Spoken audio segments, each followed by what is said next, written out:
Venezuela की विपक्षी नेता मारिया कोरिना मचाडो नोबेल शांति पुरस्कार समारोह में शामिल नहीं हो सकी है। मारिया की जगह उनकी बेटी एना कोरिना सोसा ने नॉर्वे के ओस्लो में नोबेल शांति पुरस्कार ग्रहण किया है।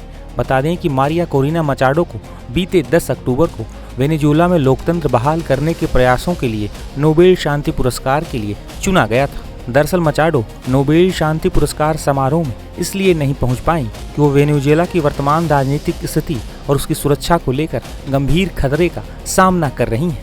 वो काफी लंबे समय से छिप कर रह रही हैं। हालांकि इसके बावजूद भी उन्होंने नोबेल शांति पुरस्कार समारोह में पहुंचने का प्रयास किया, हालांकि समय पर नहीं पहुंच पाई, जिस वजह से उनकी बेटी ने नोबेल शांति पुरस्कार ग्रहण किया।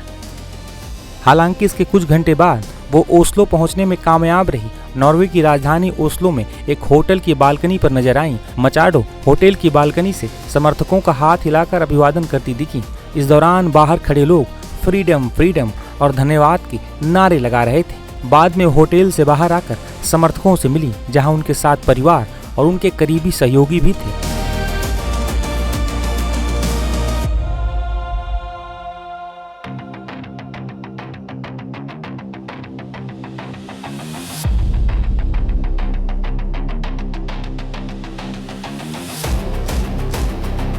बता दें कि मचाडो साल 2024 के चुनाव से पहले विपक्ष की राष्ट्रपति उम्मीदवार थी। हालांकि वेनेजुएला सरकार ने उनकी उम्मीदवारी रद्द कर दी थी, जिसके बाद उन्होंने दूसरी पार्टी के प्रतिनिधि का समर्थन किया था। वेनेजुएला में मचाडो के समर्थक पार्टी को साफ जीत मिली, लेकिन वेनेजुएला शासन ने चुनाव परिणाम स्वीकार नहीं किया और सत्ता पर कब्जा बनाए रखा। मचाडो को वेनेजुएला की आयरन लेडी कहा जाता है। उन्होंने पूरे वेनेजुएला में लोगों को एकजुट किया ताकि वे देश के तानाशाह राष्ट्रपति निकोलस मादुरो को सत्ता से बेदखल कर सके। गौरतलब है कि मारिया मचाडो लंबे समय से नागरिक स्वतंत्रता की रक्षा, स्वतंत्र और निष्पक्ष चुनावों की मांग और अपने देश में सत्तावादी प्रथाओं का विरोध करने के प्रयासों का नेतृत्व कर रही हैं। मचाडो ने कई बार सत्ता विरोधी आंदोलनों का नेतृत्व किया है और इसको लेकर वे हमेशा सत्ताधारी दलों के निशाने पर रही हैं।